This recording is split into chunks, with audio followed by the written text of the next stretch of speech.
président han noon wonɓe fulɓe ɓe rewɓe fulɓe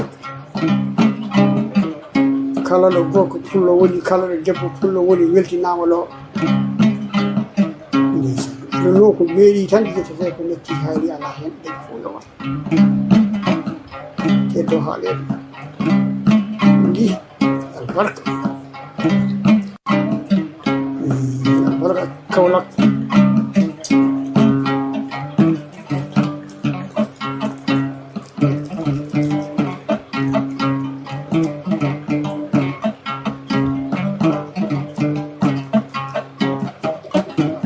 barakatuhu. Aleykum assalam wa rahmatullah. Sir Ismaila Mbaye hande woni koɗo galle meɗen jogoni kaɓorɗe ko musidɗo meɗen biyeteɗo Abdoul Aziz o wiyete Xumma. Hande noon en keɓi koɗo keso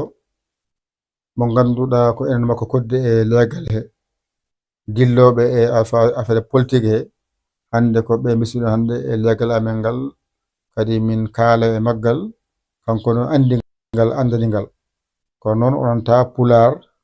ko jel fo o nanata mi wino noon galle o ko noon Allah waddi galle o kala garɗo ɗo ɗemgal ngal mbawi nande ngal rokkete haalira ngal mbawen nande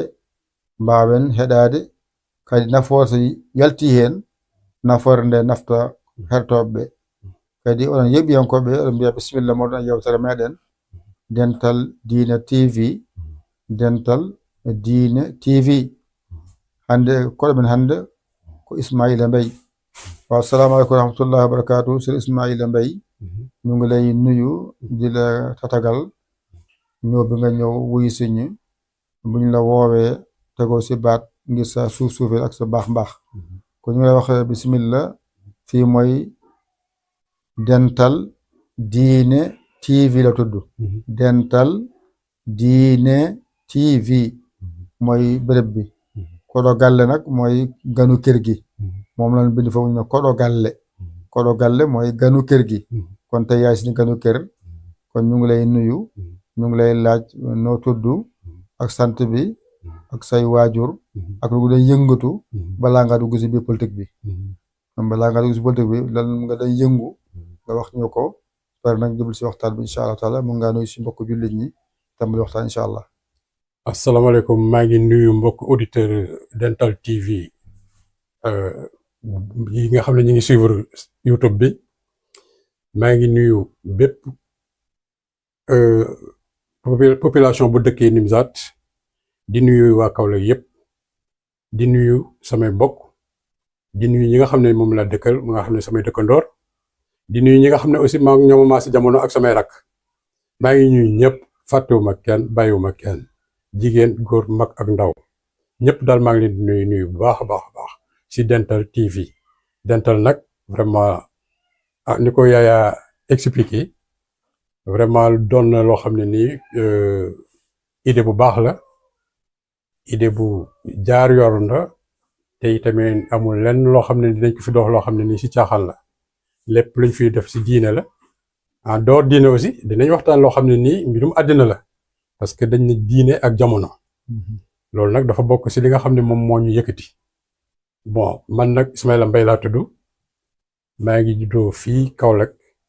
ci quartier bu ñuy wax Saara Njugaari ci une très grande famille bu ñuy wax Kër Sambo Thiam ma nekkoon fa ak samay waajur yu jigéen nekk fa ak samay waajur yu góor samay mag samay rak ak ñoo xam ne nii vraiment ay samay nijaay lañ yàlla def nag bi nga xamee ne sama waajur wu jigéen bi nga xam ne moo ma yar muy Aji Fatou Gueye am kër fii Nimzaat jamono di dox bañ mujj toxu si fii Nimzaat looloo ñu indi tey Nimzaat waaye ba loolu ba mu koy seet aussi si vers les années 68 lay war a doon kon donc loolu yàgg na sama xale yëpp daanaka fii laa ko defee ba ni ma doonee mag kon xam naa koñ bi bu baax a baax vraiment. alhamdulilah rabbil alamin balaa ñu tàmbali liggéey bi ñu ngi lay laaj sa jaar-jaar fi nga jaar balaa nga dugg si politique bi. waaw man nag avant may dugg si politique wala quoi qu'il en soit dama doon jàng élève laa woon bon parce que bi ma duggee école primaire doon ko jàngee école Saara doon wàcc di ñibbi si fii Nimzaat maa ngi ko boole ak ay waa koñ bi yëpp ñoo nekkoon benn koñ benn école doon jàngee ko wàcc ba ni ma yàlla yóbboo lycée Valdiodio Ndiaye ñu ko doon wax autant lycée Gaston Berger bu Kaolack bi ma def suma cycle secondaire bi yëpp fa laa ko defee ba yàlla def ba ma fa jógee tamit ma commencé di def ay samay mbiru bopp def samay lijjanti bopp léeg-léeg ma def ay activités yoo xam ne daf ma doon ay activités génératrices yu ndaw a ndaw yoo xam ne nii métiers yu ndaw lay doon ba ni ma yàlla orienté si mbirum photographie bi ma duggee si photographie nag depuis lors ba léegi yàlla dafa def loolu rek laa xam waaye bi ma si nekkee tamit terewul samay activité intellectuelle ma koy exploité parce que léeg-léeg ñu jël ma ay agence de recensement léeg-léeg aussi mu nekk dans ay contrat yoo xam ne contrat yu ndaw la yoo xam ne nii yu mel ni ay mairie yu kenn xamul yu ndaw yoo xam ne nii yàgg na au temps de Ablaye Diack yooyu yëpp jaar naa fa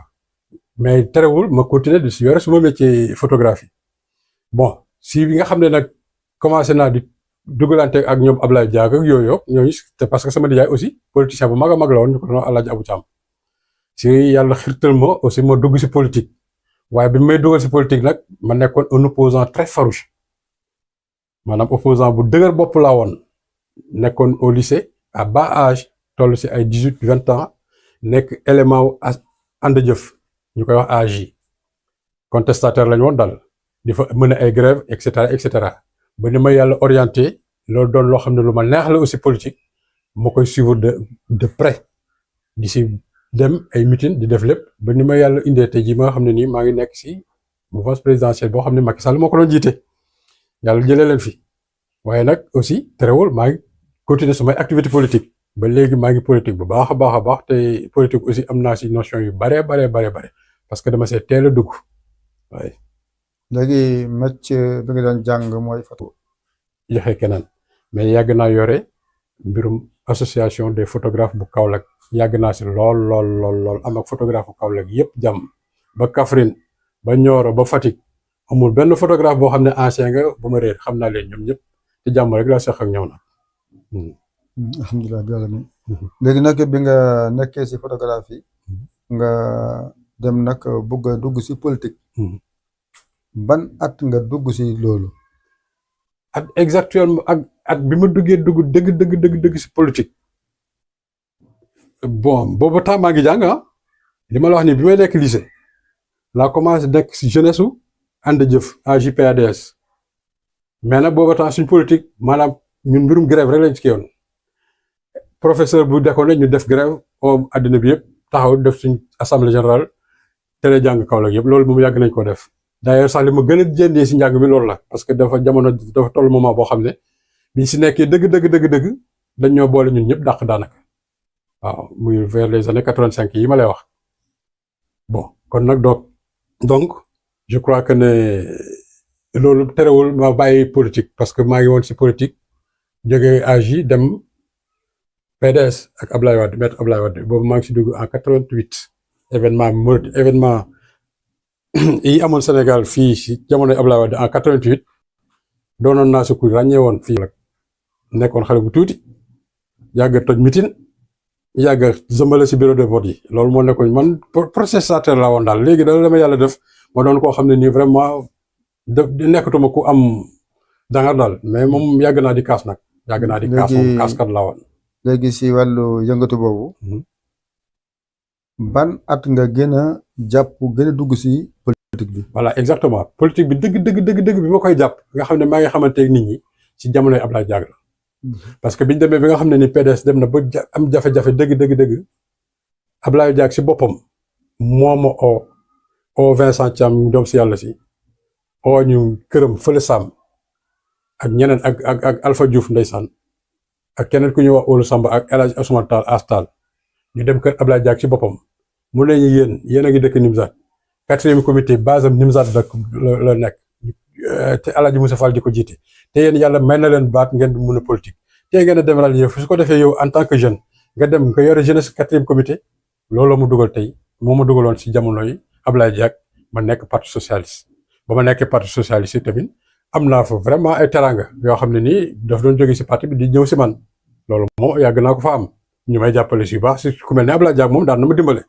daan na ma jàppale si yu bare ak Vincent Thiam ak ñëpp biñ jógee foofu aussi ñu ber suñ daara ñu dem ba mu yàgg ñu réeroo ak Abdoulaye Diack si lañ formé suñ beneen parti muy Iba Der Thiam ñu dem CDP garab gi parce que man amoon na jamono Vincent Thiam moo nekkoon sama leader parti bu mu jëm rek fa laa doon dem dafa bokk sama formation politique lu bëree bëri def si contribuer yu bëree bëri muy Vincent Thiam ñu dem CDP garab gi ba en fin de compte par la suite si lañ réconcilier waat ak Abdoulaye Diack delloo ak moom boobu ak léegi nag maa ngi woon parti socialiste par la suite bi parti bi tojee Moustapha Niasse dem et cetera ma am ay wëllëre yu baax a baax yoo xam ne ñu ngi biir AFP ku mel ni Pape Sarr Bitèye nga xam ne moo doon diriger communal bi en tant que jeune ne ma nag copain dañuy dem nag comme ñun ñëpp parti socialiste nekkoon te parti bi tas na dañ dem AFP ak suñuy jigéen ñu baax yoo xam ne ñoo fa nekkoon ay awasow yi nga nekk ñoo kas nag ñooñu dañ maa xam bu baax a baax ma nekk ak ñoom ñu dem AFP looloo ñu yóbbu AFP ba tey jii may wax ak yow militant wu AFP la li ma yóbbu nag si Macky Sall ñun dañ doon soutenir Macky Sall ba tey jii militant AFP la mais je soutiens Macky Sall ba géej gi di fer nag dama koy soutenir bien vrai que maa ngi AFP ñu sommes dans l'opposition mais du ma xarab mukk Macky Sall parce que dafa am fuñ jaar ak moom ak suñ leader te loolu nag teraanga la duñ ko mas a fàtte. léegi nag Abdoulaye Diack ba mu demee. ki ko wuutu woon kan la. Abdoulaye Diack bi mu fi jógee ku ñuy wax Ibrahima Beye moo fi ñëw Ibrahima Beye aussi doon koo xam ne ni liggéey nañ ak moom ak 4e comité ak ñoom Moussa Fall ñii yëpp liggéey nañ ak moom Ibrahima Beye mais niñ doon liggéey ak Abdoulaye Diack jotuñ ko liggéey ak Ibrahima Beye parce que système yi bokkul Abdoulaye Diack ni mu doon liggéeyee joxoon gëdd 4e comité bokkul ak ni ko Ibrahima Beye yore woon bien vrai que Ibrahima Beye nag amul défaut mais politique bi Abdoulaye Diack doon def ak ni mu si doon xaree tànk tubéyam parce que depuis que Abdoulaye Diack commencé teggi tànkam ci la parti bi commencé am ay jafe-jafe waaw. alhamdulilah dégg nag bi mu jàllee ku si tëgguwaat. bi mu fi jàllee ku ñuy wax PDS ñëw bi mu fi jàllee le PDS ñëw gagné élection yi ñu ànd ak moom ci la ko Madiène Diouf jëlee nekk AFP comme man ñu continuer di gérer mairie bi fi Madiène jógee aussi ku ñuy wax doomu Khalifa Niass bi ñëw fi parce que bi Macky Sall bi Ablaye Wade réeroo ak l'autre là ak Moustapha Niasse ci la élection jota am ci la ko PDS jëlaatee jox ko lu mu tuddati Daouda Faye kii Ahmed Khalifa Niass non astafurlah Daouda Faye bi ko Daouda Faye jëlee quelque temps après ci la Daouda Faye amee ay jafe-jafe ba ñu wàccee ko indi fii Ahmed Khalifa Niass boobu ak léegi nag bi fi Ahmed Khalifa Niass jógee waaye bi fi Ahmed Khalifa Niass jógee je crois non dama juum dama intervertir mais PDS bi mu gagné mairie bi Daouda Faye moo yoroon mairie Kaolack bi Daouda Faye yoree mairie Kaolack non bi ko bennoo astafurlah maa ngi bi ñuy gagné bi Madiène di jël mairie bi boobu temps nekkul si pouvoiru Ablaye Wade maanaam biñ beddee koo dem formé suñ CA 2000 boobu ak yeneen parti yi ñoom PDP kii ak yooyu ci lañ gagné mairie Kaolack bii toog fi après nag ci la li ma la wax ni jot am jaar yi yëpp jàlle bon xam naa nag am na ay yu ma jaxase tuuti daal mais xam naa ne yooyu peut-être ñi may déglu dinañ ma rectifier mais daal je crois que ne yi maire yi ma fi jaar yu ma la wax yëpp ni fi tegalantoo daf maa xaw a réer mais ñoom jaar na fi parce que Ahmed Khalifa jaar na fi Daouda Faye jaar na fi l'autre là kii aussi Mariama Sarr ñëw na fi voilà ba nii mu jógee tey dugg si loxo Serigne Boub. waaw ñii ñëpp nag nga lim fii. kan ñoo ñëw dimbale seen koñ. bon parce que suñ koñ bi moom su may wax dëgg rek te yàlla tax li nga xam ne Abdoulaye Diack defoon na ko fi bari na mais jamono yooyu ñu bari waa koñ bi imprégné wuñu woon si politique parce que Abdoulaye aussi politique am daawul def loo xam ne nii day du investir si koñ bi da daan investir si leaderu koñ bi te loolu aussi doonoon na erreur bu mag a mag doon na sax li nga xam ne moo gënoon a tax ñun ñu beddee ko parce que da doon jàpp ay nit di leen defal traitance yoo xam ne nii bàyyi koñ bi looloo indi woon mber ngemb boobu moo indi woon Vincent bàyyi ma bàyyi ñu dem CDP garab gi di leen opposé waaye nag ba tey jii may wax ak yow koñ bi des naa defaru des naa defaru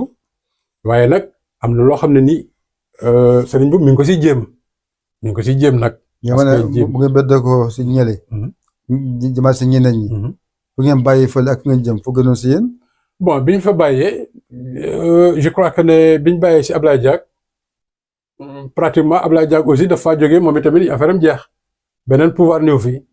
bon sama activité politique ak mairie nag xawoon na arrêté parce que mairie yi ma lay dimal nii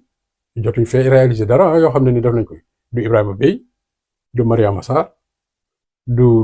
Madiena du Daouda Faye du Khalifa Niass ñoom ñëpp jaar nañ fi ba jàll amul lenn luñ defal mairie Kaolack luñ defal Nimzaat Kaolack amul. HLM bi nekk fii ak Nimzaat bu jiitu. Nimzaat moo jiitu HLM yi téeméeri junni yoon dama ne la waa Nimzaat yii. ñoo dëkkoon HLM. booba temps dara newu fa. gétt gu mag a mag moo fa nekkoon gétt pël gu réeré moo fa nekkoon ak bànn naar yi ak waa Nimzaat yi booba temps waa Nimzaat yi bëri wuñ bi nga demee ba xam ne au HLM moom lañ terrain bi si lañ jël population ba fa jógoon ak ñëpp indi leen fii looloo indi Nimzaat mais jamono yooyu sax tuddutoon Nimzaat bànn naar yi lañ ko doon wax. loolu Nimzaat kan moo sos Nimzaat. bon sos Nimzaat nag du ma la mën a wax ne diw la wala diw parce que loolu moom jiitu na loo xam ne ni mënuma la ko exactement mais xam naa ne daal baatu Nimzaat moom. si naar yi la jógee. macha allah si naar yi nga xam ne ñoo fi nekkoon yore mbànd naar yi. parce que léegi lañ naar yi wàññeeku mais boo génnaan suñ koñ bi tuuti rek. boo avancé tuuti bitig Moussa. foofu ay naar yi kese la woon. ba ngay génn Nimzaat ay naar kese ñoo gàmm gën Saara. léegi may dégg ñu wax ne Saara Nimzaat lu am lool. waaw Saara Nimzaat bi boo ko déggee dafa am nouveau quartier loti boo xam ne dafa soxeekoo si Nimzaat faree koñ bële ñu koy wax jàmm gën dafa am benn portion bu tuuti boo xam ne ni si Nimzaat la bokk ñoom ñu ko tuddee Saara Nimzaat. beneen bi mais fii Nimzaat rek la tuddoon Saara ma si am. beneen tamit damay dégg ñu wax ne HLM Saara. waaw loolu tamit xam nga HLM Saara. maanaam Saara boo ko déggoon loolu yëpp li ko doon indi maanaam day seen délégué de quartier moo masutoon a am. Nimzaat doon na quartier bu yàgg masul am délégué dañoo dépendre woon si délégué Saara Njugaari moo tax ñu naan HLM Saara Nimzaat ak Saara Nimzaat ak yooyu parce que délégué de quartier bi Alsane Sarr moo ko xeex. ba indi ko fi délégué Nimzaat mais masuloon a am Alsane Sarr suñ doyen yàlla na ko yàlla yërëm kooku itamit def na lu bëri si man biir PDS parce que ba ma nekkee PDS bokkoon naa si jeunes yi nga xam ne ñoom si tànkam lañ nekkoon ñoon ñu doon jàppale bu baax a baax. Alsane Sarr moo indi Alsane Sarr. macha allah moo indi tey ba quartier bi am délégué. tey jii bi mu génne àddina moo tax doomam toog fi. kon nga war a xam ne loolu yàggut. doom bi tudd ah doom bi nu tudd Seydou Sarr. moo tax nga xam ne loolu yàggut te Seydou xam nga suñu rakki rakkat la. macha allah xam nga koñ quartier bi yàggut. délégué bi yàggut. waaye est-ce que léegi am ngeen chef de quartier wala. non pour le moment ñu ngi dépendre toujours si Seydou. ba tey jii may wax ak yow ñu ngi dépendre si Seydou Sarr. waaw foofu lañ dépendre parce que Nimzaat benn la. loolu mairie si compétence mairie la bokk. mairie nag bu ko neexee xaaj bu ko neexee bàyyi. su bàyyee ba léegi Seydou mooy suñu délégué. bu bàyyiwul tamit bu yàlla defee tey liñ bëggoon. si nguuru Seydou dara. parce que délégué rek nga. waaw du si wàññi dara.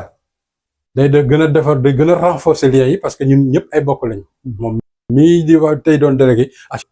parce que daanaka sax HLM la juddoo bu ma juumalee. parce que bàyyam si HLM Saara gii la nekkoon bu ni ko yàlla mayee kër Nimzaat fële sa kaw mu dëkki fa. kon donc loo gis rek day avancer mais ñaanu yàlla muy reculer. loolu tax tey jii ñu doon léegi quartier bi yëpp benn chef ka ngeen am kon. benn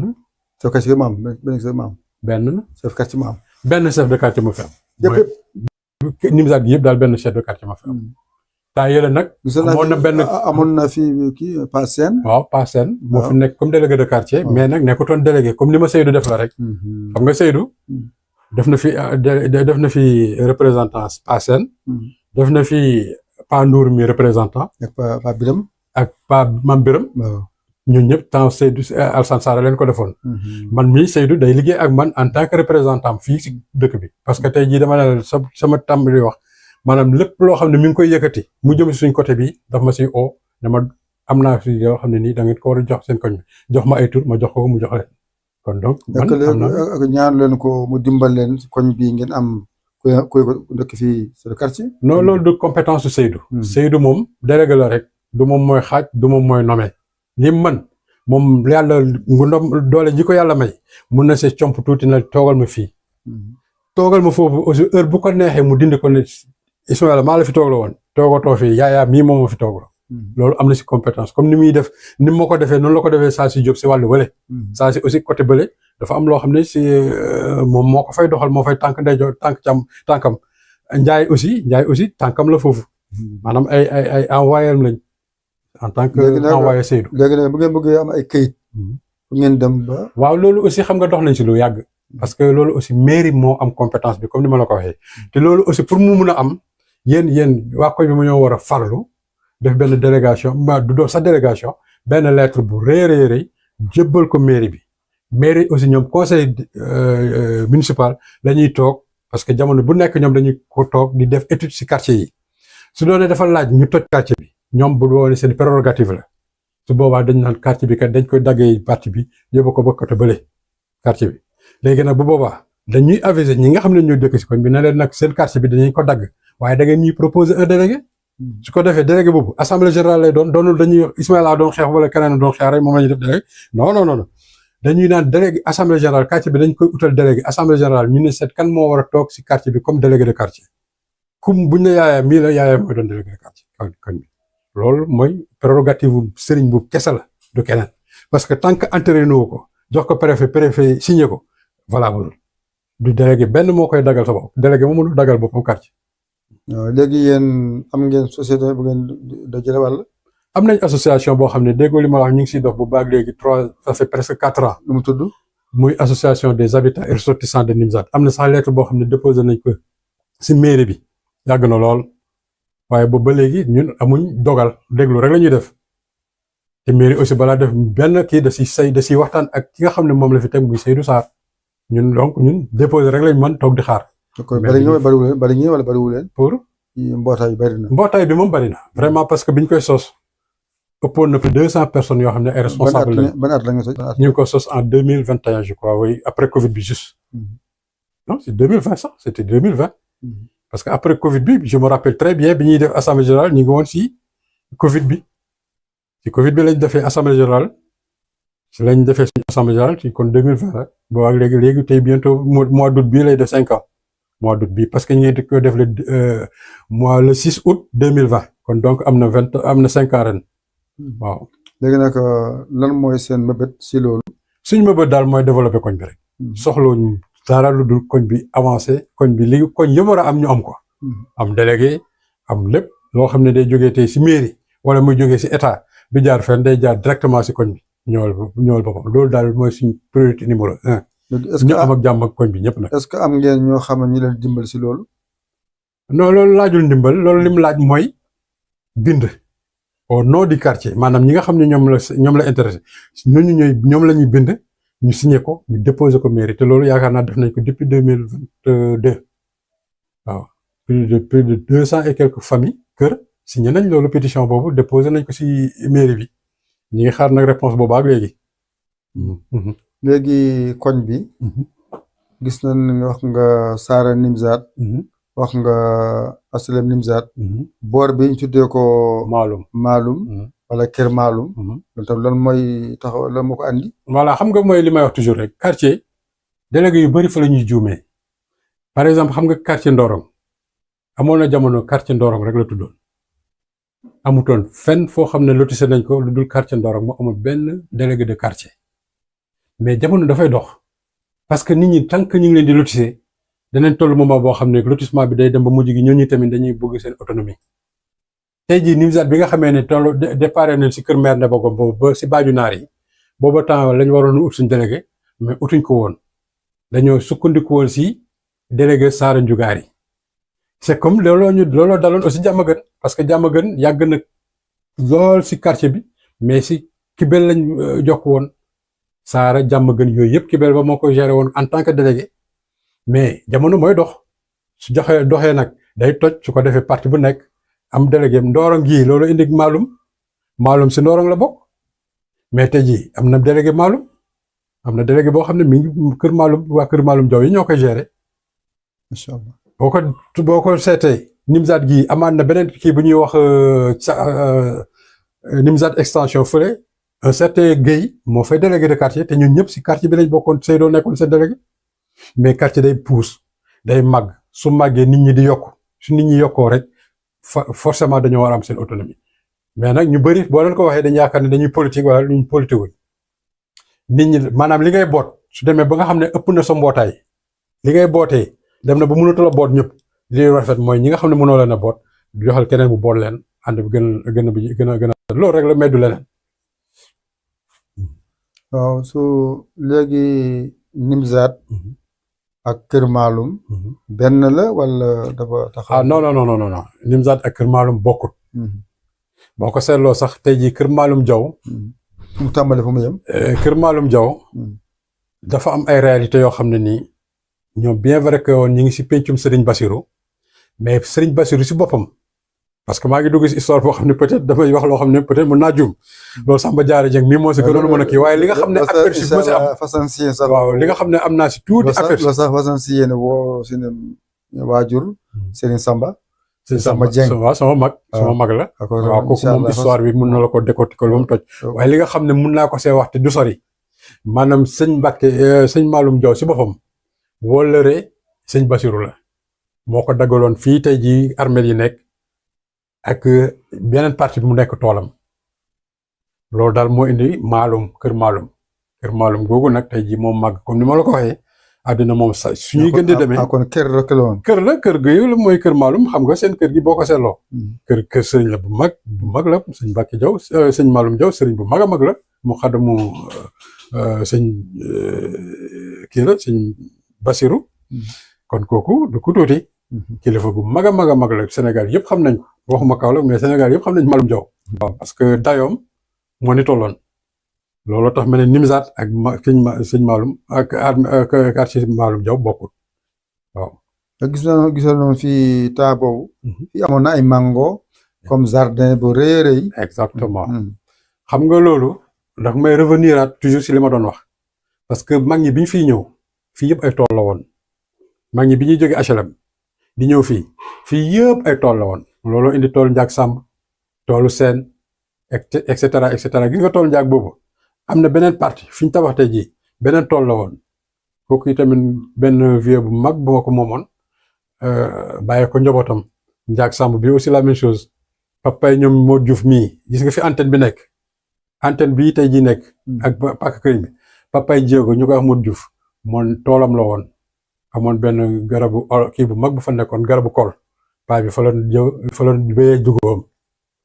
mag ñi nag bi ñu jógee foofu ñëw fii fekk nañ fii yëpp nekk àll boo xam ne ni lépp a ngi fi woon garab bu nekk mu ngi fi woon ay mangoog ndar ko armeel yi ngay gis nii rek li fi nekkoon si mangoog ndar ko kenn mënu la wax ñun fi lañ doon foyee ci biir armeel yi fa lañ doon jëlee mango fa lañ doon jëlee nu mu tudd ndar ko fa lañ doon jëlee maxanaase fa lañ doon jëlee lépp. boobu armeel bi ko yaatuwul woon heure boobu. nii la tolloon te masuñ ko clôturer. clôturer wuñ kon àll bu ne fi yàmbalang la woon rek. kenn clôturé wu ko kañ ko clôturé ban at la. bi Ablaye Diack ñëwee si la ko clôturé Ablaye Diack si boppam maire Kaolack moo clôturé armeel yi joxoon ko entrepreneur bu mag ñu koy wax Abou Thiam kooku sama tonton la moom moo ko clôturé. kon est-ce que fas ngeen yéene defaral nit ñi tali boo xam ne koy wër pour xam nga ay temps su fekkee nawet bi ñëw na. ku ñoo andi néewam. dafa am fu muy war a jaar. parce que dafa am poto daam foo jaar kon ñu ñaar ngeen xool seen mbootaay bi waxtaan ak mairie bi dimbale leen ba ngeen mën a am foofu tali boo xam ne dafay wër armel bi foo ñëwee rek mën a dugg si armel bi dëgg la loolu moom dafa bokk sax li nga xam ne ñi moo ñu yëkkati woon muy association Nimzaat bi mais biñ si jógee li nekkoon suñ point focal numéro 1 moo nekkoon armeel yi ndox mi si doon taa daf ñu sonaloon trop parce que loolu dafa doon loo xam ne jàmbat la woon boo xam ne Kaolack yëpp ko doon jàmbat armeel yi waa Nimzaat moomuñ ko waa Kër Maalum Jaw moomuñ ko parce que Kaolack yëpp a fiy denc seen i néew mais waa Kaolack dem nañ ba gis ne armeel yi lim fiy dugg si doomu ndox si ndox bëri woon na ba maar détail bokkoon na si li nga xam ne dañ ko doon xeex def nañ si point de presse ànd nañ si ak waa kër sëñ Mbàkke Jaw kër sëñ Maalum Jaw doomu juñ naan sëñ Mbàkke Jaw toog nañ këram man Modou Koundoul mii nga xam ne tey jii kilifa la si koñ bi ak Youssou Gueye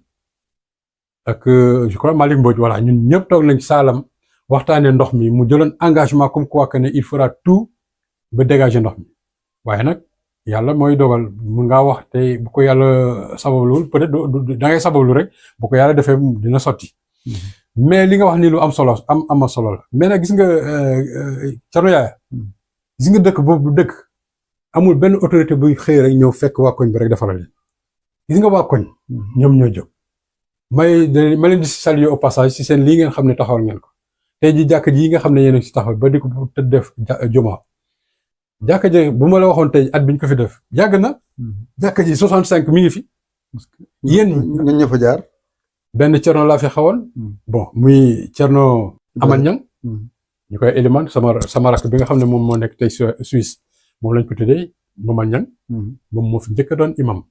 te alaaj sëñ Samba Sall mi Samba Sare moom may terrain boobu loolu yàgg na de ñun ñi ñëpp tey jii fa leen jàngee daara ci Ibrahima Baba bàyyi ñoom Absalam non balaa ñëw foofu dama lay wax historique bi d'abord bismillah waaw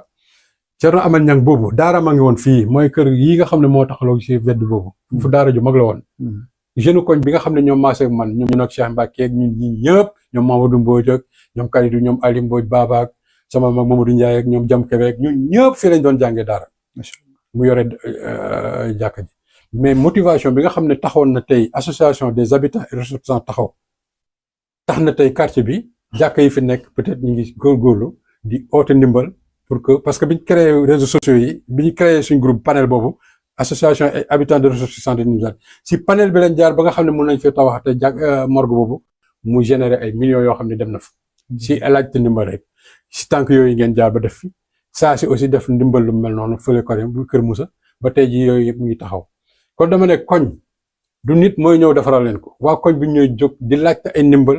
wone liñ bëgg waa koñ bi jàppale leen si ba loolu réaliser tali bii ngay wax wala sëkk bi nga war a wax ba nga xam ne yoon war naa mën a jógee fu la waaye jógee si ñëw si di denc néewam du am benn jafe-jafe parce que ñaari mbedd yi nga mooy yore mbedd buntu yi yëpp buntu yi armeel yi mbedd yi fi jaar yëpp bu nawetee daanaka c'est impraticable te yàqu jooy nañ ko si maire Serigne Mboup moom jël na engagement comme quoi que ne dina def tout ba defar ko kon nag ñun aussi ñu ngi koy dégluwaat si loolu pour mu defal mbedd yooyu ba nga xam ne nii dina praticable dina doon loo xam ne nii heure boo waay jógee mën fee denc sa néew doo am benn jafe-jafe. ak canal. canalisation bi aussi bon am nañ si góorgóorlu ñu ngi si góorgóorlu parce que canal jaar na fii depuis canal bi mu jógee jaar Nimzatt c'était vers les années 58 ans canal bi. bien avant les indépendances dafa yàgg. pour canal bu bàyyi ko si armel bi jëm pour ndox bi. si non foofu aussi canal mënu faa jógee. parce que bu fa jógee dina am lu bëri li muy yàq mooy gën mooy def li muy yàq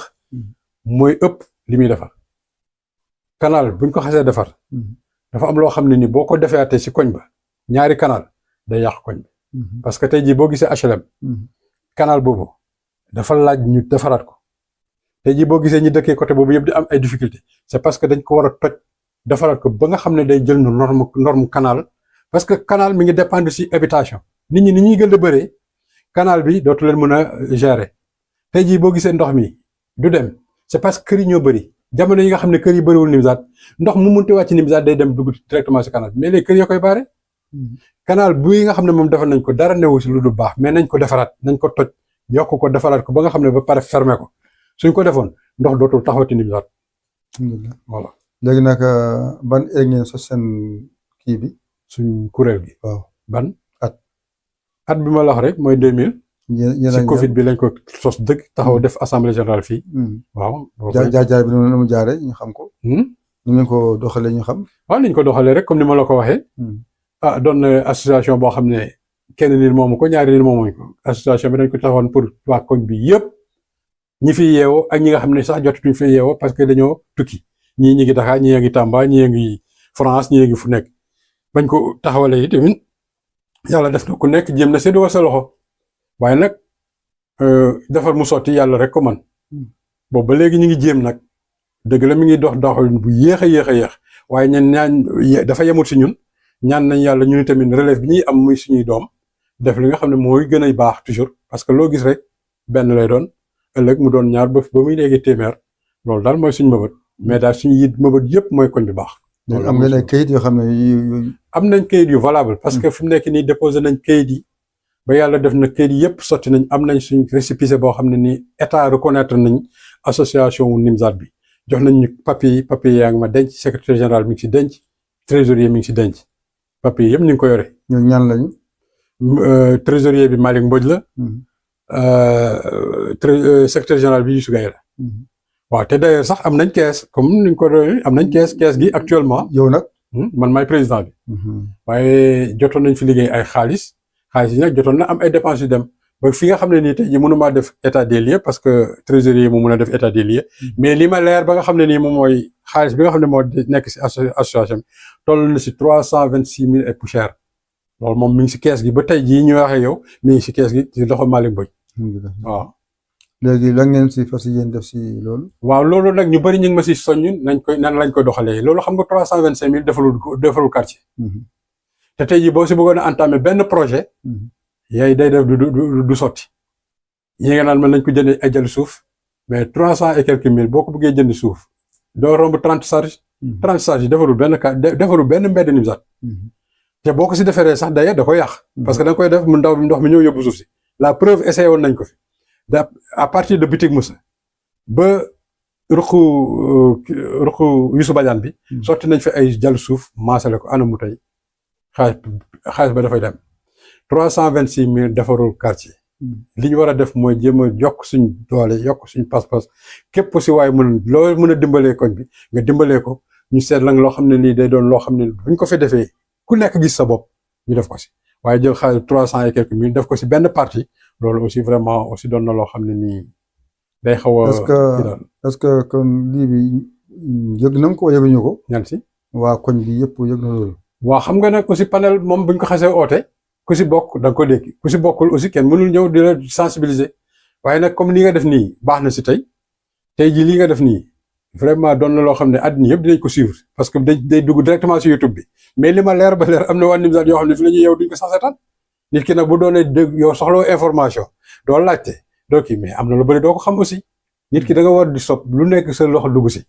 man noonu laa mel man gis nga quartier bi ma dëkk lépp lu waay di yëkkati su ma ko yëgee dinaa si dugal sama loxo mu baax mu bon mu néew mu dugg dinaa si dugg sama loxo bu soobee yàlla waaye nag dëkk si koñ naan yëguma rek yëgu doo yëg waaye nag amul benn mbindeef bu nekk si koñ bi bu yeewoo si koñ bi te xamul ne association bi am na. léegi kay li des mooy saytu information laajte. parce que da ngeen def benn mbootaay boo xam ne woote benn béréb ñu yëgal nit ñi lii mooy lii wala. bon loolu mënul nekk parce que mbootaay bi mooy def assemblée générale te assemblée générale maanaam mooy fal bureau. te def nañ assemblée générale ba pare li nga xam ne nag ay information yi war a jàll si groupe bi rek la mën a jaar si panel bi képp ku si adhéré bu soobee yàlla lépp luy xew si koñ bi donc yëpp suñ amee programme bu ñuy dugal si association bi amul lenn lu ñuy def si koñ bi te dugalul ko si panel bi lépp lu ñuy def si groupe bi dañ koy dugal si panel bi comprendre nga am na loo xam ne ni nag bu doonee duggoo si groupe wala dugg nga si groupe te doo contribuer doo ko suivre doo xam lu ce qui se passe. am naa si ay exemple yu bëri yoo xam ne dinaa la ko jox tey jii ku mel ni par exemple am na ñoo xam ne dinaa leen citer forcément dinaa leen citer ku mel ni Amadou Bayel doomu bitim réew la mi ngi siy dugal loxoom ku mel ni Demba Ndiaye rakam mi ngi siy dugal loxoom kii Seck doomu Ousmane Seck boobu xaw ma nan Seck Badara Seck mi ngi siy dugal loxoom ak doomu Fadloum bi te nekk Gabon mi ngi siy dugal loxoom ku mel ni Moutala doomu Cheikh Sey Bale dëkkee booru kër ñoom Marabo mi ngi siy dugal loxoom ak ñeneen ku mel ni Babacar Ka nekk France mi ngi siy dugal loxoom ak ñu bëree bëri ñu ngi si doon dugal seen loxo waaye nag comme ni ma waxee rek yëf yi daal dese naa xumb daal dese naa xumb. dama wax ay ngeen ay am benn fan boo xam ne. da ngeen di woote waa koñ bi. waaw ngeen def benn jootaay boo xam ne day weete lu jëm si loolu. waaw loolu xam nga association aussi li lay yoon may mooy at bu yàlla sàkk war nga oote at ba nga ko taxawaloon war nga oote mbootaay dëkk bi yëpp buy génn. ñu defaat assemblée générale. waaye yàlla natoon nañu nag bañ ko formé ba léegi amul at bu ñuy génn xanaa ren laa oote wut amul at bu ñuy génn di jubal le 6 août te oote wuñ assemblée générale buntu kër Amadli wala buntu kër Xadikuta mais doo gis kenn du ñëw. macha allah loolu nag aussi. léegi est-ce que nguur gi nga xam ne moo nekk fii tey toogal fii nguur bi est-ce que yaa ngi jokkalante wala. waaw dinañ jokkalante dama la koy waxee comme toujours rek nguur xamul benn nit xamul ñetti nit nguur mbooloo la xam nguur nit ñu dëkk te ànd lañ xam waaye bu doonee dañoo ànd ñi jaar nii ñi jaar na le je crois que ne dañuy def rek ku nekk da ngay sonn mais di nga yéex a am dimbalu nguur yàlla sax dimbale nañu ba ki nga xam ne ni muy délégué de quartier bi ñu ngi liggéey ak moom de une très bonne collaboration vraiment Seydou moom dama koy remercier toujours collaboration bu franche la ñuy liggéey ak moom actuellement parce que au départ bi ñu koy sos dañ ko mere woon man dama mere woon Seydou parce que dama ne mënuñoo am délégué de quartier amul dara luy dugg si koñ bi te waa Nimzatt duñ si gis seen bopp mu xamal ma comme quoi que ne li ngeen foog ne moom la quartier le état di def ak nutriti quartier yi demeewul noonu te ba ma demee ba si biir gis naa ne demeewul noonu dañ lay en tant que délégué de quartier jox la benn ne la utal ñu juróomi nit ñu jox leen ndimbal te xam nga ndimbal li lu muy doon juróomi kilo de pomme de terre 2 kilo suukar benn litre diwlin et cetera loolu xam nga du ndimbal mooy da ngay xool ñi nga xam ne dañoo néew doole nga gàddu leen defal leen ration man loolu mooy laa bëggoon tey juuju seet koñ bi ñi nga xam ne buñ dul bu ñëpp a dajul ñu seet ñi nga xam ne ay néew si doole lañ ciblé si 5 personnes yoo xam ne mairie bi daf leen di dimbale annuellement wala mensuellement même serait-ce que benn saako ceeb par mois sax doon leen dimbale mais loolu yëpp gisuñ ko waaye nag li ñuy jot akas néew Seydou amul benn yoon bi mu si lu muy jot du ma oo te lu may ooy tamit waa Nimzatt ñi ngi may dégg am na ñoo xam ne du ma tudd seen tur fii waaye ñu ngi si doon jot waaw moom lu mu néew daan nañ si jot waaye mënu maa tudd si dimbale nit ba pare di ko wax nag aussi baaxewu ma ko. alhamdulilah léegi seen mbootaay bi. est-ce que am ngeen ay carte ngeen def di yónnee ay nit ñi. waaw am nañ carte de membre am nañ aussi cotisation carte de membre yi jotoon nañ am lu ñu si jaay cotisation jotoon na am lu si dugg mais comme ni ma la ko waxee rek Sénégal toujours boo ko ne jógal ñu jëli xaalis heure sangam fajar mu jóg waaye boo ne ko indil ma xaalis heure sangam boo moytul jour ba nga ko waxee sax du ñëw beneen jour lay ñëw ba ilaa sax du ñëw loolu nag ñun ñëpp lay wax waxuma kenn dama wax ne ñun ñëpp noonu lañ mel Sénégalais moo mel noonu li nga xam ne daf koy defee pour ñëpp en général loxoom da si yéex lool waaye pour yow sa loxo si gaaw trop man loolu moom constat bu ma def la association yëpp nag si noonu la ñu doxee amul benn association buy dox Sénégal boo xam ne nit ñi dañ ciy dem à 100% à 80% à 60% à 30% am na ñoo xam ne à 10% am na ñoo xam ne à 5% am na ñoo xam ne à 0% loolu kii association waaye li ci am solo mooy wax ko rek ba nit ñi jëg ko waaye dañuy jaay carte de membre Malick Mbodj boo demoon tey mu jaay la carte de membre cotisation boo joxee Malick Mbodj mu bind la ñuy cotiser ba tey ji loolu mu ngi existé mais pratiquement ça fait bon temps kenn cotisé wul kenn jëlul carte de membre renouvellement yi kenn joxewul. est-ce que loolu bu nga demee si biir kër yi. dugg si kër gu nekk. ngeen bind turam nga wax ko lan nga bu la moo tax ngeen jóg. ngi kenn ku nga ko loolu. waaw loolu sax rafet na trop aussi. waaye xam nga aussi dafa am loo xam ne boo ko buggee def day dem ba mu mujj gi day mel ni yow dafa am loo siy séntu te kaay leen ñu defar suñ koñ sincèrement nag man toll ma fu may jugee nag kër porte à porte naan xale yi génn leen li mu mooy sensibilisation kaay leen ñu nettoyer koñ bi def naa ko fi du yoon bi ñu ko foog a créé je crois 3 ans yoo xam ne def nañ fi ay set setal ay journée set setal yoo xam ne pratiquement doo gis kenn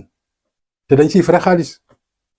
jox yi su bajaan jox ut xaalis oto teg si matériel wër koñ bi yëpp jour sangam association bi day def set setal génn leen ñu nettoyer koñ bi benn yoon lañ ko mës a def mu réussir mooy bi ñuy waajal defal suñu association bi mais li si des yëpp pratiquement doo gis kenn ñun mag ñi ñoo fay toog te pourtant xale yi nga xam ne ñoom féete ndaw ñoo si waroon a jiitu mais nag yow du ma si découragé nag parce que am na koñ bi ñoo xam ne maa ngi waxtaan ak ñoom si ay xale yoo xam ne yaakaar naa ñoom dinañ relever défi bi yaakaar naa si ñoom loolu. waaw si biir loolu. est-ce que xale yi koñ yi. est-ce que mun nga leen woo def leen benn waxtaan boo xam ne ba jëm si loolu. je crois que ne loolu wax naa ko waxati ko. bi ñuy toog association bi amul fenn fu xale yi di toog fii foo xam ne déw ma fa sensibiliser leen. ñoom ñëpp damay toog waxtaan ak ñoom yenn xale yi damay wax ñu ne waa père d'accord am na ñoo xam ne dañoo ñëw sax bi ñu koy soog am na ñoo xam ne dox nañ seen sol nañ seen daal ñëw ba sama kër ma waxtaan ak ñoom si di leen sensibiliser. mais association moo demee noonu association toujours nga dox nga yore ko rek mu jaar à 100% loolu jafe na day am ay hauts et des bas gisoo fi mu nekk nii presque il y a 2 ans xaw ma 2 ans ngay inactif association bi maanaam dara doxut loolu moom dama koy wax haut et fort dara doxut léegi nag bi ngeen tàmbalee liggéey bi ba léegi yan melokaa ngeen def si koñ bi ñu xam. waaw mooy li ma la wax rek parce que ñun aussi doonu loo xam ne dañuy goudronné ñun mënuñoo goudronné mu ñu noo def pavage liñ mën a def rek mooy oote ne setal raxas koñ bi setal koñ bi jënd ay garab planté ko utal ko ay gabion couvrir ko loolu lañ mënal koy waa koñ bi. ay poto lampe. waaw ay poto lampe courant lampe yàqu la ñu jëm ko lijjanti te loolu sax mosuma laaj ci xaalis association bi man maay def samay démarche bopp ba indi fi électricien mairie ñu def monté waat lampe yëpp gratuitement parce que loolu seq naa foog mairie comprendre am na loo xam ne nag aussi association bi boo ko bëggee def moom du sotti parce que avec notre maigre moyen li ñu mën daal mooy koñ ku nekk jàpp si buñ ne setal ku nekk génn bale ba sa buntu kër dajale oto mbalit bi ñëw buub ko yóbbu loolu aussi volonté la mais boo ko defee doo gis kenn te nag aussi toll nañ foo xam ne mënatu ñoo dem nag di baleel waa koñ bi di leen buubal di leen yóbbu te garab kaa ma xamal la garab planté ko def si gabion garab bu nekk lu mu lay revenir lu mu gàtt presque 10 000 francs benn garab gi rek dina la revenir 10 000 parce que frais gabion yi li koy transporter presque mooy 10 000 yàlla dimbale nañu sax Abdou Salam Ba eaux et forêt toll na jamono chaque année mu jox ñu ay garab mais garab yi fa la ñuy yàqu parce que duñ gis ko boo jàppee journée plantation doo gis kenn kaay leen ñu may leen ay garab kenn du ñëw pour ñu may la garab sax nga samp sa buntu kër ba noonu lay yàqu loolu ma ne salaam bu jaratu ko ngay mais nag du ma si tàyyi nag parce que jamono moo ni toll dafa am sax leneen lu may yaakaar naa ne buñ at yii di ñëw yaakaar naa organiser fii reboisement bu am solo parce que maa ngi waxtaan ak yeneen association yoo xam ne nii association yu am doole la yoo xam ne Europe lañ nekk maa ngi waxtaan ak ñoom pour que ñoom itamit ñu jugal si seen loxo bien vrai que dëkkuñ Nimzaat waaye association la bu nekk Kaolack ñoom itamit su ko defee dinañ si jéem a jàpp pour ñu jagleel ñu benn at boo xam ne dañuy ñëw pour reboiser Nimzaat loolu maa ngi siy dox bu sotteeg jàmm incha allah dina baax bu neex yàlla. daal ñu ñaan ba ngeen dimbale ñu ngeen boole si armel bi am tali ba ko wóor képp ko andi néewam am fu mu dugg. waaw tali moom yaaya ni ma la ko waxee rek tali moom je crois que même sëriñ bu maire sax même maire tali yomb ko tali doon na loo xam ne nii lim laaj dafa bari parce que tali doo ko gis ni muy dem rek mais tali lu mu gàtt da nga débourser au moins milliard. ngeen def ko si. di nga débourser maanaam da nga génne lu mu gàtt ngeen def ko si ngeen def ko si. non ñun mënuñ ko débourser. milliard mënuñ ko fu ñu koy jëlee ñun mënuñoo am million di débourser milliard. dégg nga wax dafa ne mairie si boppam. mairie si boppam xam nga fu muy jëlee tali. ndax ñun ñoo jël xam nga fu mairie di jëlee Dakar leen waaw. jël seen lépp. waaw mais nag association bi aussi dool ngeen taxaw nag. waaw mais mairie association bi tolloogul foofu. ngeen taxaw ñu gis dara ñu gis lii ñu xam ne lii. waaw ñu gis xam nga changement di dem ñu kontaan. waaw loolu dëgg la changement bi mooy li ma wax rek. jéem fee def ay garab jéem ñaan yàlla jéem a fexe ba koñ bi dégg wax ji ñu jéem a setal koñ bi man daal loolu laa xam ne nii engagement boobu mën naa ko fi jël comme quoi que ne loolu mën naa ne mais tali moom dama ne la mairie si boppam mënuñoo defar tali. léegi xam nga Nimzaat bi amoon na garage bu taxawoon bu baax a baax. booba léegi waroon na fi am benn garage boo xam ne dafay sax. garage comme garage bu oto yu jógee marché. mooy garage Nimzaat quoi. defoon na fi benn garage Nimzaat. pour ñu def ko ba mu rafet def ko mbaar bu baax. bu ñu xam ne fii mooy gaar bi. waaw xam nga aussi si en matière de garage yii du garage dañ ko tuddee garage rek ay garage ay arrêt la. d'ailleurs boo laajoon tey chauffeur taxi ñoom dañoo am sax problème garage en ville marché sax amuñ fa garage. incha allah fa ñuy taxaw sax du garage. incha allah ñoom jooytu nañ ba sonn fu ñu leen defal garage taxi mais mënuñ ko am tey ñu yóbbu leen dàq leen jëlee ñu jëm fi rawatina nag ñi nga xam ne quartier bi dañ am arrêt Nimzaat. incha allah waaw loolu arrêt Nimzaat boobu. du ñun ñoo ko war a mën a defar. da ko war leeral nag leeral gars yi nag. non déglu arrêt Nimzaat du ñun ñoo ko mën a defar. gis nga chauffeur yi fiy daw ñoo waroon a mën a organiser wu seen arrêt yi tey jii boo fa defoon mbaar bu baax kan moo fay toog lu dul chauffeur yi ak coxeur yi ak yenn clients yi dem lii booy kii def nu mu tuddati booy jakartamaan yi ni ñu def ba seen arrêt yëpp ñu def fa mbaar bu baax laaj ñu ko population laaj ñu ko association ñoom ña fay kal ñoo organiser wu di def seen i teg yu ndaw ba pare bu ñu demee ba taxawal ko ba bu ko taxawal ut benn sponsor bu toll ni par exemple ñu ne yaaya arrêt bi dañ la koy tuddee nga ñëw fekk ñu def ñu yore dara nga jéem leen see jàppale arrêt bi Ismaïla lañ koy tuddee ñu yore dara ma jéem leen see jàppale ba tout récemment rek seen arrêt bi Easy am na lu mu leen si defal Easy école bi am na lu leen si def chauffeur taxi yi ñoo war a dox si loolu am loolu parce que nag aussi chauffeur taxi aussi vraiment ku leen yërëmul aussi doo leen ronxat parce que ñoom oto yi yor sax fi mu nekk nii macha allah oto yi doxut boo si bëggee boole naan leen utal leen garage aussi wala ñoom ñu ut garage day métti mais loolu yëpp daal municipalité daal moo war a pour yéen ngeen dox si jéego boobu laa ba wax waaw mais loolu dox bi mooy wax ak waa dëkk bi rek mooy waa taximan yi wax ak ñoom nan la ñuy organiser suba da ngay jóge suba teel bugg a dem waaye doo am oto bu lay yóbbu waaw ay taxa ba sonn su ko am oto waaw loolu aussi manque de taxi la Kaolack moom boo ko bëggee seet boo seetloo ba seet taxi amatu fi bu rawatina nag bu nawet jógee ak mbedd yi tali yu yàqu yeeg kii taxi yu bëri duñ daw loolu du si association mënu si dara loolu moom association mënu si dara mën na see dox bu xool ñan ñoo ko war a non regroupement des chauffeurs kooku man xam naa regroupement des chauffeurs yi mais regroupement des chauffeurs yi seen doole demeewul noonu parce que regroupement des chauffeurs yi li ñu war a njëkk a organiser mooy mun a xeex ba am parc automobile bu baax état moo leen te ñoom toujours ñu ngi koy jooy ni ñuy jëlee taximaanu Dakar yi di leen otal ay taxi yu baax di leen ko jox noonu lay waroon a defee Kaolack ñoom itam ñu am ay taxi yu baax am na fi une fois te sëriñ boobu la moo ko defoon te sëriñ aussi dëgg la nag boo jéemee baax na mais nag lam leen jox aussi si ni chauffeur yi waxee oto yam leen jox taxu koo demee noonu ba pare mun na leen oto yi cher ba ñoom ñëpp daanaka fa lañ jaaree sax daanu mais loolu liggéeyu état la état moo war a mun a secteur privé bi moo leen war a dimbale maanaam secteur informel bi wàllu taximan wàllu peut-être moyenne entreprise yu ndaw yi yooyu état moo si war a mun a def di leen jox ay financement DER ba la ñuy wax te di yooxu guddi ak bëccëg mais lu tere ñu dem recenser les taximans de Kaolack ñoom ñëpp man xam naa leen ñu baax lañ ñu jullite lañ kenn si ñoom bonut ku leen joxoon tey jii oto yu baax dinañ daw liggéey bu baax defal leen tali yu baax oto yu baax dinañ daw normal mais seen oto yi ñuy dañ si taxale rek mais mënul yenn yi c'est pas possible kon association bu si bëgg a taxaw di wax tamit xanaa li ñu mën a wax mooy comme li may waxee nii kaas pour oto kaasal leen waaw mais ñu ngi leen di kaasal yéen koñ bi waaw ñu ngi leen di kaasal kaasal leen si oto yi c'est vrai ñu ngi leen di kaasal tali bi mu yàqoo ay tali moom ñu ngi koy wax toujours dégg bëccëg ñu ngi koy wax parce que gis nga tali Nimzaat bi sax ni mu yàqoo maa ngi siy wax guddi ak bëccëg loolu la voilà c'est ça mais tout récemment rek dem naa fa tey kii bi nu mu tëddee canal bi ñu gas maanaam genre wax bi ñu wax si arrêt Nimzaat bi jëm kii mais dama see dox ba sonn par la suite tout récemment rek laa waxtaan ak agent bi mu ne ma demal per dinaa def tout pour que équipe bi ñëw fa defar te mi ngi nii def nañ ko. alhamdulilah. doonul lu extraordinaire mais baax na parce que am na lu mu bon lu muy évacuer. doonul lu extraordinaire mais nag baax na mais nag ñu ngi siy dox di si wax. macha allah léegi nag lan lañuy tëjee wax bi. waaw li may tëjee wax ji daal mooy. waaw kontaan bu baax a baax loo bëgg a dénk nit ñi. waaw li may dénk nit ñi daal mooy Nimzaat suñ Nimzaat la ñun ñëpp dëkk nag li koy defar mooy dëkk ñëpp am entente ñu déggoo soo xamee ne rek nga si koñ xam ne ab na kuréel buñ fi taxawal nga jéem a laaj kuréel gi si lan lay dox dem ba si ñi nga xam ne ñoo ko ŋànk nga waxtaan ak ñoom ne serait-ce que sax nga abonné nga bokk si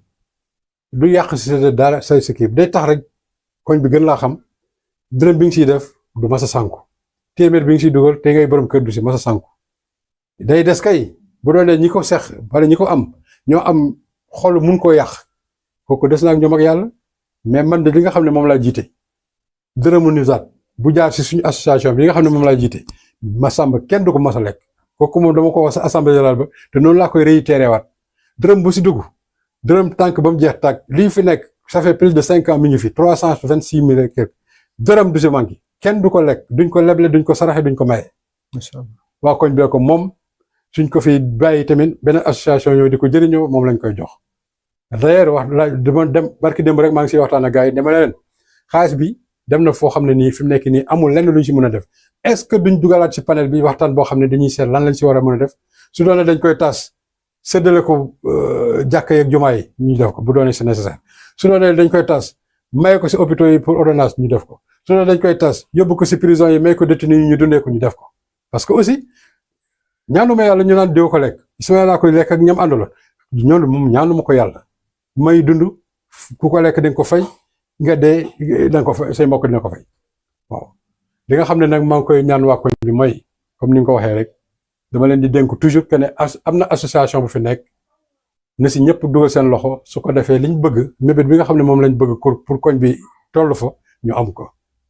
bëgg naa daal vraiment ñëpp jàpp si ñu def benn élan solidaire pour que koñ bi am ay garab bi yoon moom opération boobu kese lay wax def ay garab def ko si jàkka yi def ko si koñ yi def ko si kii yi pare na nag garab bu nekk buntu kër goo xam ne nii yaay fa dëkk ñu ne la yow yaay gérer garab yi loolu bëgg nañ xam naa nawet bi rëcc nañu waaye déwénee incha allah dinaa ko jéem a dox ak waa koñ bi te bëgg naa ñëpp jàpp si pour que koñ bi am ay garab parce que garab moo tax te ñànk garab mooy tax suuf ndox mi di taa mais garab bu bëri si koñ rek garab yi ñooy nan ndox mi kooku moom scientifiquement dafa amul benn koñ bu bëri garab di inondé koñ bu bëri garab lu ndox mi bëri garab yi dinañ ko naan mais koñ bu amatul benn garab inondation da leen di yomb parce que suuf si dafay aride maanaam dara du ko soxla dara du ko naan reenu garab yi ñooy naan ndox mi bu ko manqué nag ndox mi day quartier bi day inondé loolu daal maa ngi koy ñaan di gërëm ñëpp di sant ñëpp di bëgg nag association bi di gërëm ñi nga xam ne ñoom laa ko seqal ñoo les membres du bureau du ma lim parce que bu ma limee damay juum ak les militants maanaam ñi nga xam ne ñooy sympathisants yi ak militants yi ak adhérents yi nga xam ne ñoo nekk si association bi ak ñi nga xam ne si jàkk yeeg jumaa yi gis naa seen taxawaay yéen a ngi siy def li ngeen mën yal na leen si yàlla jàppale defar jàkk yi ba nga xam ne jumaa yi ba nga xam ne dinañ am jumaa boo xam ne nii voilà exactement ça lu toll ni Nimzaat amul juma actuellement te war na am juma ku fi jógee da ngay dem julli ji juma yi Ndorong juma HLM wala nga dem juma Médina wala juma Ndorong wala juma et cetera war nañoo am juma boo xam ne fii diñ desono ñu am ko juma Nimzaat war na fay am kon nag dama ne waa koñ bi nañ yëngatu moom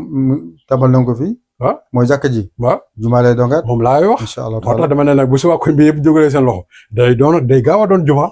bu si waa koñ bi yëpp participer pour ñu def ko juma bu rapide boo xam ne day moderne day gaaw waaye nag bu ñu leen ko bàyyee rek naan kii day yàgg loolu daal bëgg naa waa koñ bi xam ko te xam ne nag bu ñu yaakaaree ne état dina ñëw defaral koñ bi sans pour autant nit ñi def si seen kattan ak seen doole ñu ngi nax suñ bopp nit ñi ñoo war a jóg defar koñ bi surtout les jeunes maa ngi lancé appel xale yi nga xam ne ñoo fi nekk parce que ñun daanaka suñu wàllu wéy na parce que nit ki boo demee ba laq 60 quelques années daanaka sa wàllu wéy na comprendre xale yi fi nekk nag ñoo war a farlu ñoo jege ñu tuuti rek waxuñu sax ñoo ànd ak ñun mais nañ ñu jege tuuti ñu xelal leen ñoom ñu dem defar koñ bi yomb na ci li may woote nii reboisement bi yomb na pour ñu def ko pour koñ bi yaatuwul yaatu boobu buñ jëlee mbedd bu nekk samp fa au minimum 10 garab dina couvrir koñ bi te loolu yomb nañu nag sincèrement comme am nañu ko ñu may garab gabion peut-être la ñuy régler rek te loolu buñ ko cotiser nawet bi kër gu nekk 100 francs ba nawet di ñëwaat kër gu nekk di nga am gabion lu mu bon di nga am ñaari gabion loolu je crois que ne lancé boobu daal lay oo si ñëpp pour ñu jàpp si. léegi fa ngeen nekk yéen ku la bëgg a xam fu ngeen nekk. waaw ku ma bëgg a contacter boo gisee parce que Youssou Gueye moom mooy le secrétaire général contact bépp buy jaar si association bi si loxoom la war a jaar te Youssou Gueye je crois que ñëpp xam nañ ko numéro téléphone am je crois que ne après dinañ leen ko balancer. su ma ko jot maye ma wax leen ko su ko defee képp koo xam ne nii mun nga jokkoo ak moom di nga mun a jokkoo ak Youssou boo dëkkee si koñ bi dina la wax modalité yi ñuy liggéeyee dina la wax aussi li nga xam ne mooy suñu mébét pour association bi ak panel bi yëpp ak panel bi ku bëgg a dugg si panel bi aussi boo jaaree si moom incha allah te loolu sax surtout ça dama bëggoon koñ bi ñëpp dugg si panel bi parce que panel léegi mooy liggéey koñ yi liggéey yëpp si panel la ñuy liggéey mais toog sa kër boo ko si benn panelu quartier loolu dafa daw yaram ñun ñëpp dañoo war a bokk ci panel parce que panel mooy tax koñ bi dem panel mooy tax ñu xam situation jamono loolu amul sens bokk sa panel bi nga xam ne moom la koñ bi yëkkati su ko defee lu fi xew dinañ ko yëpp parce que ñun fii lu fi xew dañ koy dugal ci panel bi muy dëj muy bànneex muy kii suñ ko yëgee rek dañ koy balancer panel bi loolu nag moo tax tey ji waa panel bi waa koñ bi yëpp war a dugg ci panel bi waaw xam naa ne daal ku gis Youssou Gueye je crois que ne dina la mën a dugal numéro am nag je crois que ne dinaa leen ko mën a jox jëkkal na la ko waaw contact Youssou loolu day dimbale ñu xam ne xamuñu voilà ñu war a jaar ñu xam fu ñu exactement yoon la oui pour ñu mën a xam képp ko xam da ngaa bëgg a dimbal koñ bi ko am foo jaaral sa ndimbal dëgg la ndax ndimbal voilà su doonee sa bi Youssou Gueye Youssou numéro ba ngi noonu nga mun ko jox numéro bi 77 la 525 83 67 77 525 83 67 Youssou Gueye. moom mooy secrétaire général association bi Youssou Gueye mii mooy secrétaire général association bi képp koo xam ne bëgg nga dugg si panel bi. boo jaaree si moom bu soobee yàlla dina la dugal si panel bi. waaw. léegi la tàggoo. waaw li may tàggoo daal comme ni ma ko waxee rek nuyu naa ñëpp gërëm naa ñëpp sant naa ñëpp nuyu naa la bu baax a baax nag yow Yaya parce que lii nga def nii vraiment innovation la bu rëy si Nimzatt te waa Nimzatt yu war na ko xam nag aussi parce que am na doole lool lépp lu waay di seetaan nag si YouTube bi boo seetaanul diine Dental TV. Dental Diine TV. Dental. Diine Dental TV. waaw Dental Diine TV. Diine TV. Dental. Diine TV Dental. ku ko seetaanul je crois que ne yaa ngi seetaan loo xam ne am na la benn njëriñ. parce que Diine TV moo nekk fii si koñ bi te suñ cerno bi Yaya moo nekk administrateur bi. 2016 la ko tàmbali. 2016 bii la ko tàmbali. voilà boobu ak léegi mi ngi bëgg a yàgg mais kenn xamu ko woon. ne si ñëpp dugal seen loxo di ko may ay kër vie bi di gën a bëri su ko defee vraiment yàlla day yokk koñ bi rek parce que tey jii bu vie yi bëree dina ko yokk koñ bi parce que tey jii moom it ñaan na yàlla affaire bi gën a am doole ba rajo yokk si leneen yokk si mu embauché xale koñ bi nit ñi di si liggéey kon nag waa koñ bi nañ si jàpp bu baax a baax parce que du dox moo yàq Sénégal nit day créer benn entreprise ñu ne loolu daal ay caaxaan man gëwuma loolu gis nga entreprise lu mu tuuti billaay wala bu ko nit ñi jàppale rek mu dem entreprise yi di nekk Dakar fii lañ tàmbalee de YouTube yi ngeen di seetaan Dakar yi fii rek la du defuñ lan lii matériel bi Yaya yor lañ yor ëppuñ ko doole ëppuñ ko dara nit ñee si jàpp rek mu dem nit ñi nag buñ si jàppee rek dana dem kuñ fi invité ñaan naa la ngir yàlla ak yonent bi nga ñëw wax li nga xam ne mooy soloy koñ bi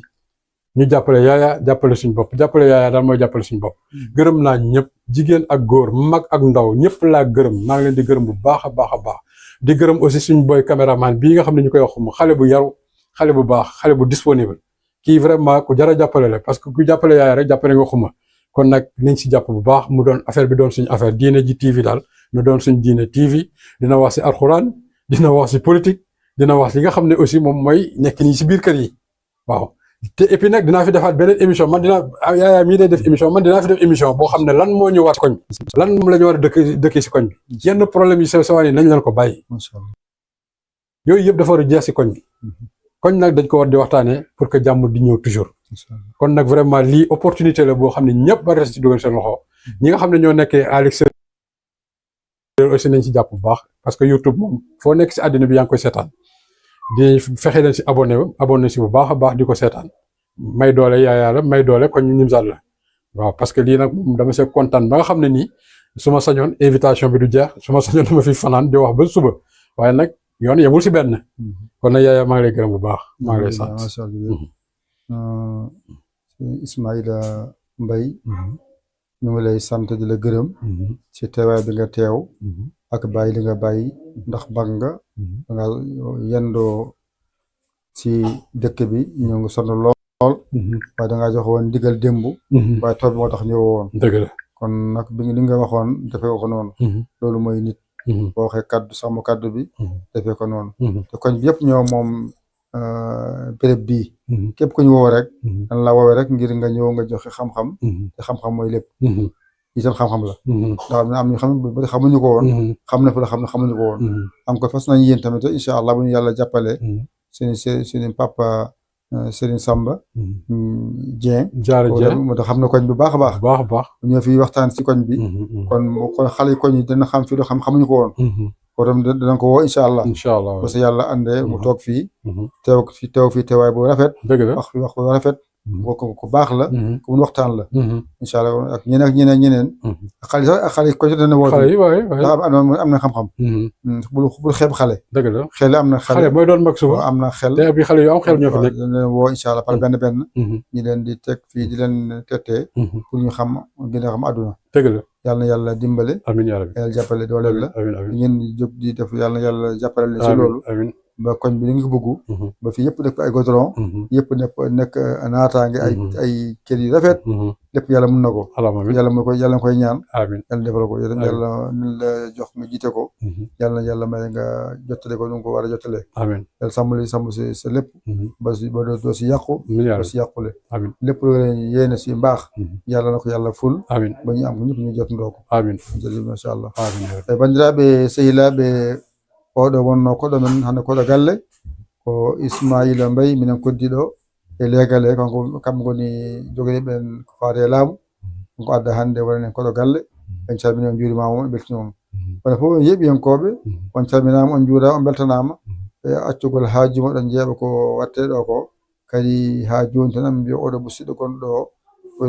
Abdoul Aziz mo wiyete Xumma kanko jogino kaɓorɗe ɗe kadi eɗen beltanima